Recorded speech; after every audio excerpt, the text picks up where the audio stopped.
우리가 잘 아는 말씀이죠. 주기도문이 들어있는 말씀이고, 또 하나는 십계명이 있는 말씀인데, 기독교의 세 가지 기둥이라고 좀 이렇게 표현한다면 주기도문이 있고 십계명이 있고 사도신경이 있습니다.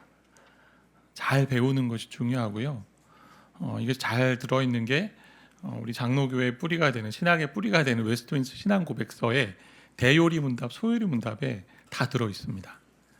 그래서 장로교 신학의 뿌리를 가지고 있는 웨스트민스터 소요리 문답, 대요리 문답에 다 있는 것들을 우리 신앙의 선배들은요, 가족들과 함께 같이 늘 기억하고 또 암기하기도 하고, 또 이걸 가지고 신앙 성장에 도움을 많이 이제 삼았다는 거죠. 4월 25일이잖아요. 오늘 맞나요? 4월 25일. 이제 5일 정도만 지나면 또 2025년이 한 3분의 1이 또 이렇게 지나가는 것 같아요. 처음에 이제 2025년을 시작하면서 시편 145편 18절을 가지고 제가 말씀을 나눴잖아요. 기억하세요? 네, 기억하세요? 암송 한번 해볼까요? 여호와께서는 자기에게 간구하는 모든 자, 곧 진실하게 간구하는 모든 자에게 가까이 하시도다. 네, 가까이 하시는도다 되어 있잖아요. 한번 띄워주세요. 네, 띄워주시면 됩니다. 한번 같이 읽어볼까요? 같이 읽겠습니다. 여호와께서 자기에게 간구하는 모든 자 가까이 하시는도다. 기도의 맛을 좀 많이 봤으면 좋겠다라는 성도들뿐만 아니라 저도 그렇고, 근데 그렇게 기도하면서도 기도의 맛을 더 보려면요, 기도를 배우는 시간이 필요합니다. 기도를 많이 하는 것도 필요하고요, 또 하나님 앞에 나아가는 자리도 필요하지만 기도를 좀 배워야 되거든요. 성경에도 보면 기도를 가르쳐 달라고 했던 우리 제자들의 이야기가 있습니다. 제자들이 다른 거에 대해서는 많이 얘기 안 했는데 기도는 콕 집어서 얘기했어요. 좀 가르쳐 주세요, 주님. 저는 새벽에 또 기도할 때마다 자주 많이 기도하는 게 오늘 본문에 있는 누가복음 11장에 있는 말씀이거든요. 하나님, 저에게 좀 기도를 가르쳐 주세요. 40년 목회한 목사님들도 때론 그런 얘기 하시더라고요. 기도가 계속 기도를 하면서도 기도가 뭔지를 계속 배우고 있는 것 같고, 지금도 배워야 될 것 같고, 아침에 일어나면, 새벽에 일어나면 하나님께 늘 간구하는 기도 제목이라는 거죠.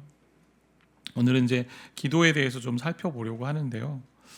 우선 예수님께 배울 수 있는 기도의 배움이 좀 있죠. 본문을 잘 보시면 우리가 잘 아시듯이 예수님의 제자들이 예수님께 기도를 가르쳐 달라고 간청한 것에 대해서 예수님이 기도를 알려주시는 장면이에요.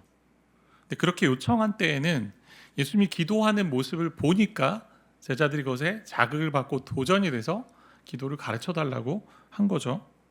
예수님 기도하시는 모습을 보니 저 기도 좀 하고 싶다, 이렇게 된 거예요. 내용도 궁금하고 도대체 무엇을 기도하셨을까? 그래서 여기서 좀 생각해 본다면 첫 번째는 기도는 가르침을 받아야 된다는 겁니다.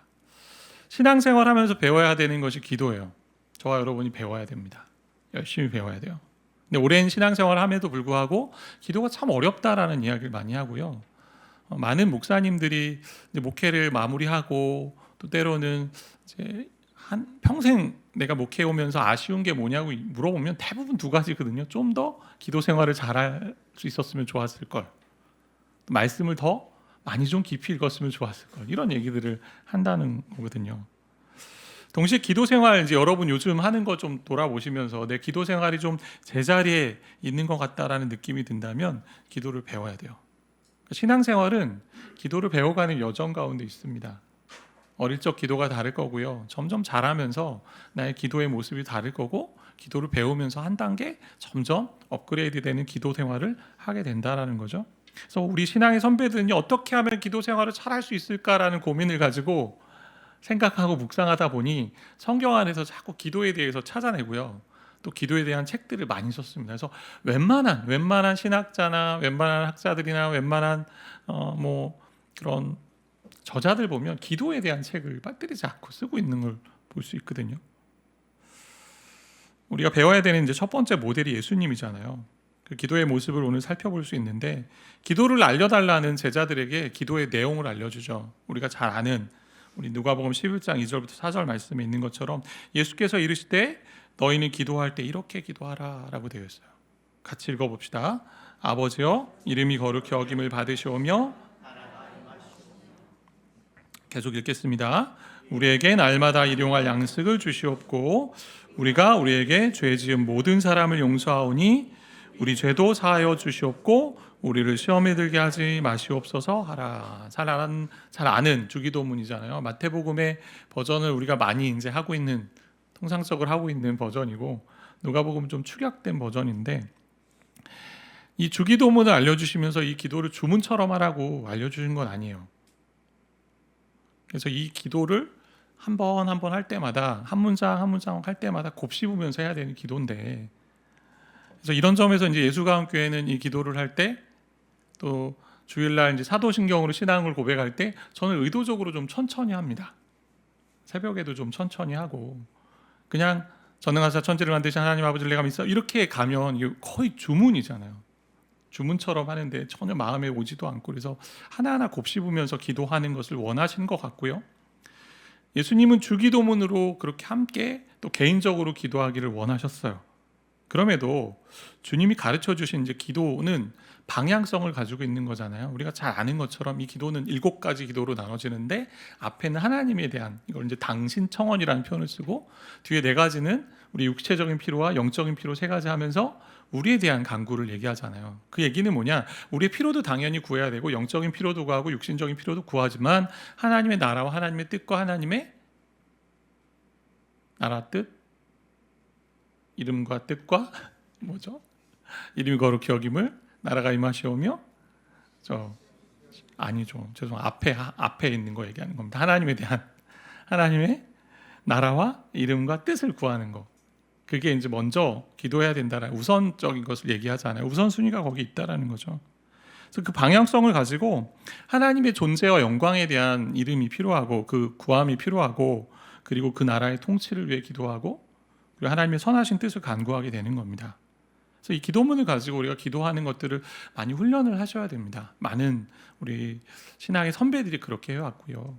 근데 제가 이제 이 기도를 가지고 열심히 또 공부하려고 하면서 또 기도해보려고 할 때, 최근에 이제 읽었던 단순한 기도라는 루터가 쓴 책인데요.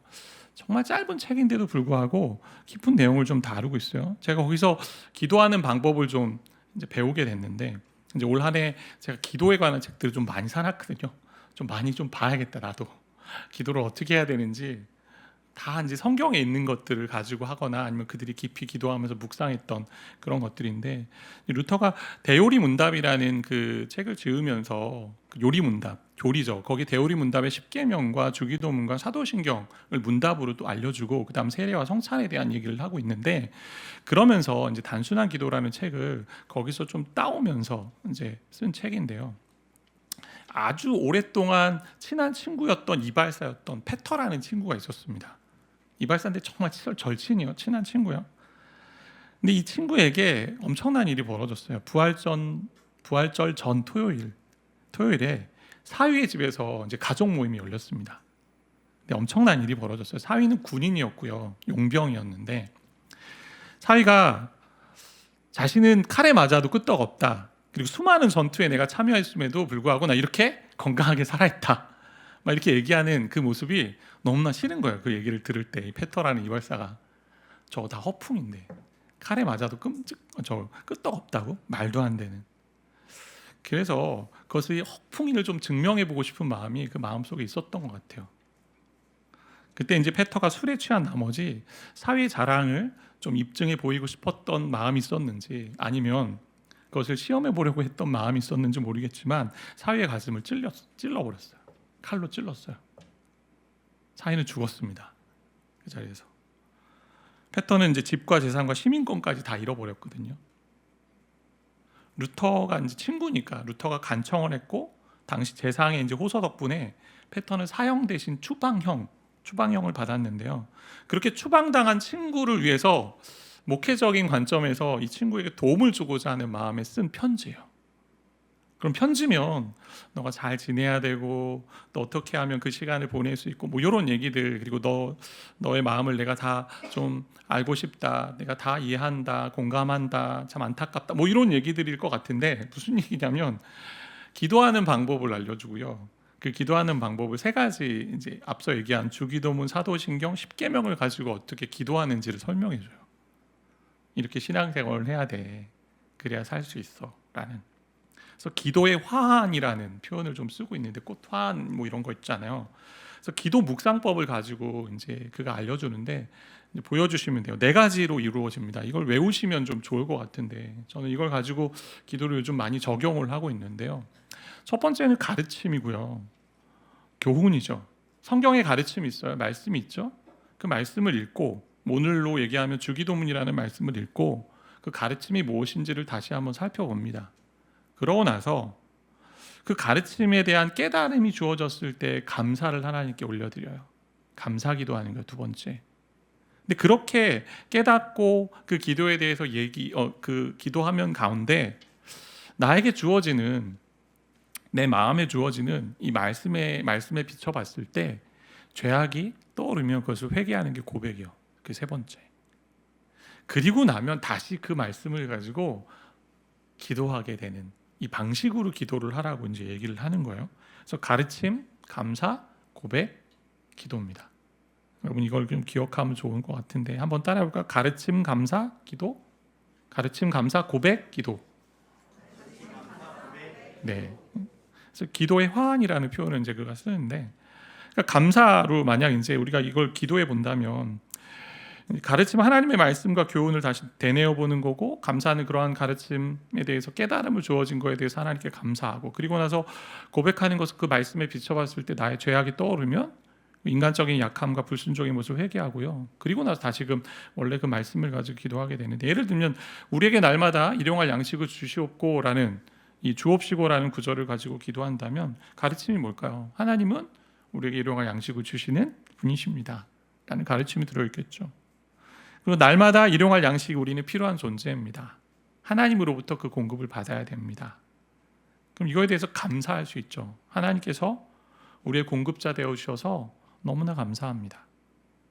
그리고 우리의 양식이니 저만이 아니라 우리의 필요, 우리 주변의 식구들, 주변의 사람들의 필요를 채워주시니 하나님 감사합니다.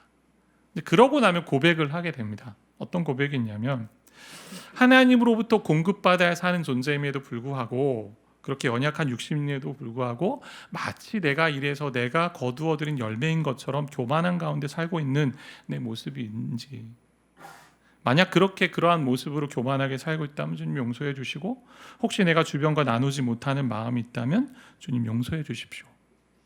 오늘 일용할 양식을 분명히 주셨는데 오늘이 아니고 내일 미래의 것을 위해서 내가 두려워하고 염려하고 있는 마음이 있다면 주님 용서해 주십시오. 내가 이래서 벌었기 때문에 내가 번 돈으로 내가 마땅히 먹어도 된다는 그런 여기는 마음이 있다면 다시금 돌아보게 해주십시오라고 고백하는 거죠. 그리고 나서 오늘날 날마다 오늘날 우리에게 양식을 주시옵고라는 이 기도를 다시 한번 올려드리는데, 그 기도 앞에 이제 이렇게 기도할 수 있겠죠. 다시 기도하는 거죠. 하나님이 주셔야 하는 인생이기 때문에 오늘도 먹여주시고 입혀주십시오. 육신의 피로를 채워주시고, 혹시 먹을 양식이 필요한 자가 있다면 주변을 좀 돌아볼 수 있도록 인도해 주시고, 내 것을 나눌 수 있는 그런 자원함을 허락해 주십시오. 그리고 특별히 나라의 어려움을 돌아보게 하시고, 주변의 사람들, 우리 공동체 안에 있는 사람들, 가족들 중에 먹을 것이 필요하고 육체적인 필요가 있는 사람들을 돌아볼 수 있는 은혜를, 또 지혜를 허락하여 주옵소서. 그렇게 행동하는 믿음을 달라고 기도하는 거죠. 그러니까 한 번의 기도를 4번에 걸쳐서 기도하게 되는, 그러니까 충분한 묵상을 하면서 기도할 수 있는 부분이 있다라는 거죠. 그래서 우리가 이제 주기도문을 할 때 그냥 하늘에 계신 우리 아버지여 이름이 거룩히 여김을 받으시오며 나라의 임하옵시며 뜻이 하늘에서 이룬 것 땅에서 이루어지길 원합니다라고 기도하면서 그냥 가는 것보다, 루터는 이걸 가지고요 계속 당신이 페터 이발사에게, 친구에게 이런 식으로 기도를 해야 돼. 십계명도 그렇게 기도하라고 되어 있고요, 사도신경도 그렇게 붙들고 기도하라는 거죠. 십계명의 경우 이렇게 생각할 수 있겠죠. 오늘 그래서 십계명을 그냥 읽었는데 한번 여러분이 기도할 때 십계명을 가지고 기도해 보세요. 내 이웃에 대해 거짓 증거하지 말라라는 계명을 가지고 묵상하고 기도한다고 생각을 해봅시다. 4가지 교훈 있고, 그다음 감사, 그다음 고백, 그다음 기도가 있잖아요. 교훈과 가르침을 이렇게 생각할 수 있죠. 하나님은 서로에게 진실하게 대하고 거짓말과 비방을 버리고 서로에 대해 좋게 이야기하라고 말씀하셨습니다. 다른 이들의 좋은 소문이 우리 귀에 들려올 때 기뻐하라고 말씀하셨습니다. 그렇게 할 때 악의적인 소문과 속이는 혀로부터 저와 또 주변에 있는 사람들을 지켜주실 것을 믿습니다. 하나님 그러한 부끄러운 일들, 거짓, 속임수, 그러한 부끄러운 일들을 기뻐하지 않고 반드시 벌하시는 분이십니다. 이제 오늘 그 거짓 증거하지 말라라는 그 구절을 놓고 이렇게 묵상하고 생각할 수 있겠죠. 그러고 나면 그 깨달음에 대해서 감사하는 거죠. 하나님께서 우리를 위해 은혜 가운데 주시는 가르침과 이 보호, 서로에게 거짓 증거하지 않고 속이지 말라는 거니 너무 감사합니다. 그리고 거짓을 사랑하지 않게 해주셔서 감사합니다. 그러면 이제 죄에 대한 고백이 나오겠죠. 우리가 우리 이웃에게 참 이웃에게 빚을 졌고 이웃에게 은혜를 받았음에도 불구하고 내가 죄 가운데 살면서 서로에 대해 정죄하고 거짓된 말로 악한 말로 이웃에 대해 헐뜯고 속이는 말로 상처 주었음을 고백하고 용서를 구합니다. 그럼 이제 마지막에 기도하게 됩니다.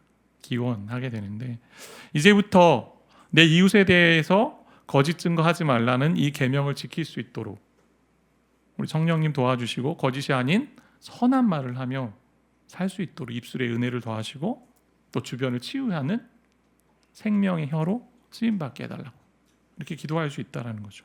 그래서 루터는요 신앙생활하면서 참 기도하는 가운데 마음이 냉담해지거나 기쁨을 누리지 못할 때요 시편을 말씀 중에 시편을 가지고 개인 골방에 가거나 아니면 교회에 이제 왔는데 교회에 왔을 때 다시 한번 십계명을 다시 떠올리고요 주기도문을 떠올리고 사도신경을 이제 떠올리면서 그걸 가지고 하나하나 이렇게 하나하나 기도했다라는 거예요. 이렇게 볼 때 하나님은 우리가 기도할 내용들을 이미 성경 안에 넣으셨다는 얘기죠. 가끔 그런 분들 있잖아요. 목사님 제가 금요일날 기도하러 왔는데 기도 제목 주시면 한 5분 정도 했는데 되게 오래 한 것처럼 느낄 때가 있다. 그러면서 나가시는 분들 계시잖아요. 다 했습니다, 목사님 다. 근데 하나님께서 우리에게 이미 성경 안에 기도에 말들을 많이 넣어 놓으셨다라는 거예요.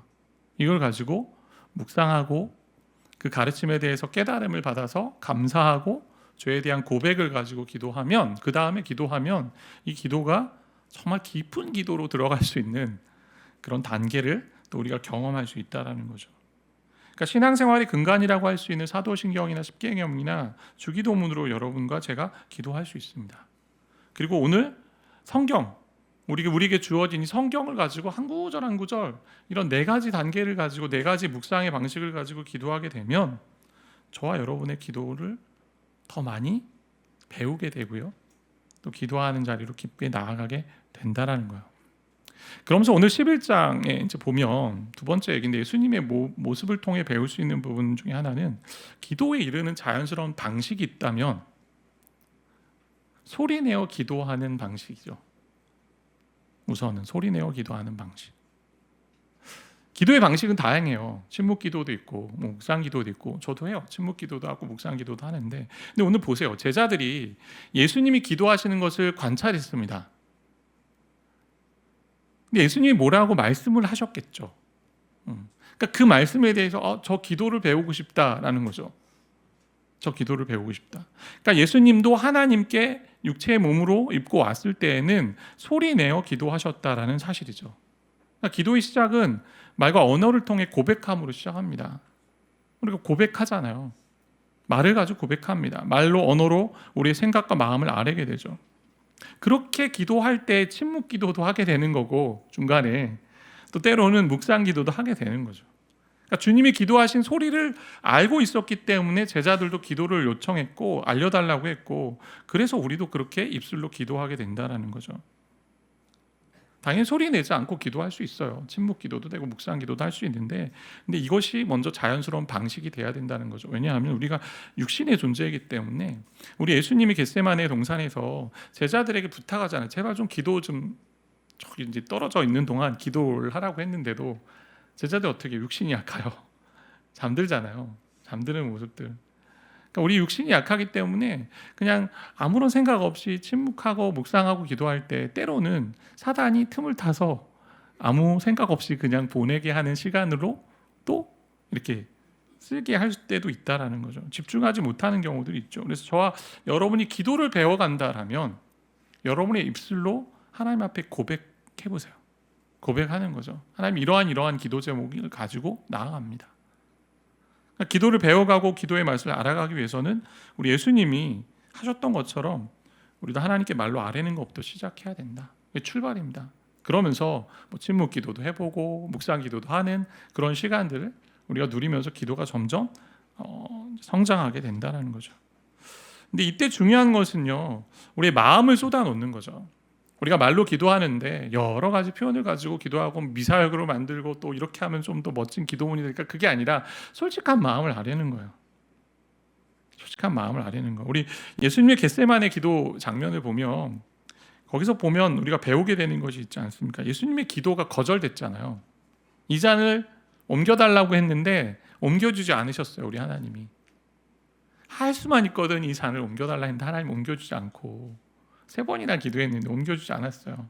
인간적인 모습으로 볼 땐 거절된 기도였어요. 십자가 고난을 옮겨달라 했는데 하나님 옮겨주지 않으시고 결국 예수님이 어떻게 해서 아버지의 뜻대로 해주세요.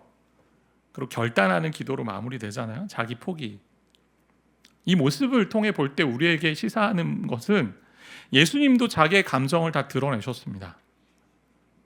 이 십자가 고난의 자리로 가는데 이것 말고 하나님 다른 방식은 없습니까? 그러니까 그 피하고자 하는 마음일까? 다른 방식의 또한 새로운 방식이 없을까? 그러니까 우리 어떤 감정도 어떤 마음도 어떤 생각도 하나님께 자유롭게 다 저와 여러분은 토설할 수 있다. 이야기해야 된다. 하늘에 계신 우리 아버지이기 때문에 저와 여러분의 감정적인 부분들 있잖아요. 아픔이 있잖아요. 또 마음이 있잖아요. 괴로움과 원함과 또 상처와 원망과 갈망과 소망 등을 쏟아넣어야 된다. 이렇게 마음을 쏟아놓으면서 기도하면 주님이 가르쳐 주신 기도로 할 때 이렇게 이제 변화가 되는 거죠. 내가 얼마나 하나님의 이름을 모독하고 있는지를 발견하는 거고, 하나님의 나라에서 추방되어 사는 것처럼 비참하게 살고 있는 건 아닌지, 그리고 하나님의 뜻에 얼마나 내가 반역하고 있는지, 그리고 얼마나 줄이고 목마른 땅에 살고 있는지, 그리고 얼마나 깊이 죄악에 물든 존재인지, 그리고 얼마나 위험하고 악이 가득한 땅에서 내가 순례자로 살고 있는지를 고백하게 됩니다. 그러니까 나의 마음을 가지고 나아가게 되면 나의 연약한 마음 그리고 인간적인 마음을 가지고 나아가게 되면 하나님의 크심을 보게 되고요. 우리의 악함을 보게 되잖아요. 그럼 나의 불순종, 악들을 다시 한번 직면하게 되는 거죠.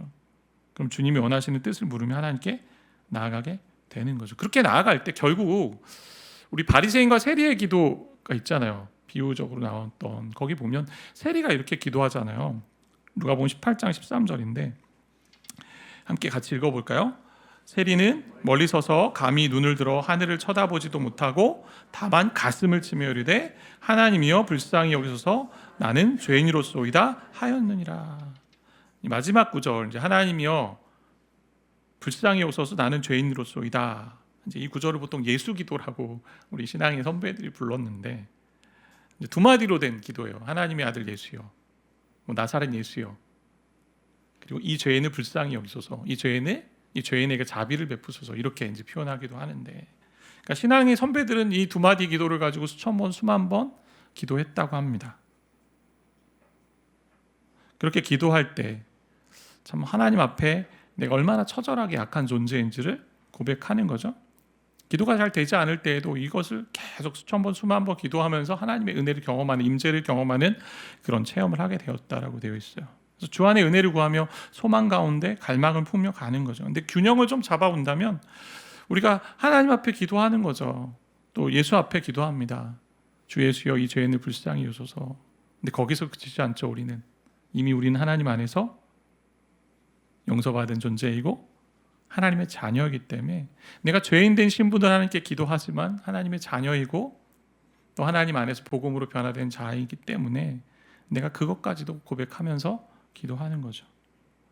그래서 저와 여러분이 이제 올 한 해 좀 같이 기도에 대해서 좀 많이 좀 배우시는 시간이 됐으면 좋겠어요.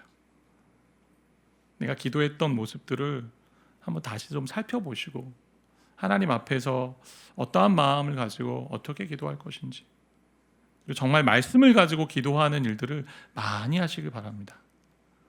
여러 생각의 이야기, 또 내가 원하는 그런 기도 제목들 가지고 기도할 수 있지만 정말 그것들을 말씀을 좀 통과해서 기도할 수 있는, 그래서 앞서 우리가 루터를 통해서 배운, 우리 신앙의 선배를 통해서 배운 거잖아요.